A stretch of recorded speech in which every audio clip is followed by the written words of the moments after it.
The bare minimum requirements for Windows NT on an IBM compatible PC are a 486DX66 processor, although Pentium is recommended, 16 megabytes of RAM, although Windows NT would crawl with 16 megabytes of RAM, so I'd highly recommend 32 megabytes or better. And the bare minimum for the operating system itself is 110 megabytes of hard disk space, but there wouldn't be any room for anything else on it. So these are the bare minimum. And of course, if we install Windows NT on a good computer with a Pentium chip and plenty of RAM and plenty of hard disk space, we're going to get the performance out of it that we expect. Now, Windows NT is flexible in some ways and very inflexible in other ways. One way that Windows NT is flexible is that it will work on more than one platform.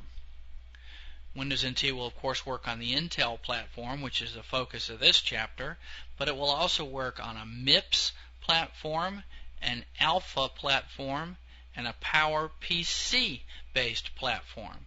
So it's very flexible in that regard. Where Windows NT is not flexible is that there is a specific list of devices that will work on Windows NT. This specific list is contained in the hardware compatibility list.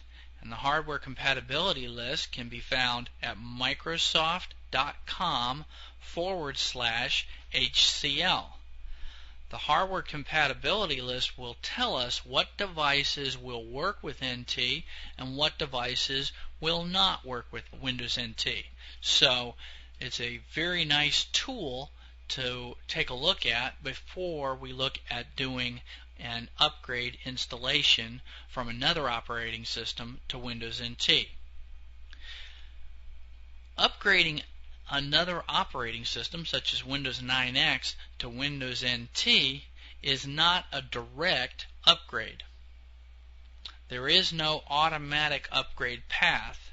There is no transfer of system settings, and it will require a reinstallation of each application. For example, if we have Office 97 or Office 2000 installed in Windows 9X, when we install Windows NT, we will have to reinstall the Office 97 application.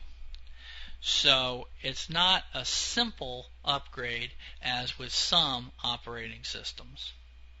The main reason that it's not a simple upgrade is that the registries don't match. The Windows 9X registry cannot be easily converted to the Windows NT registry because the registries are incompatible. One of the reasons that the registries are incompatible is because Windows NT can use some different file systems that Windows 9X cannot use. And we'll talk about what those file systems are and the advantages of the new file systems in the next section.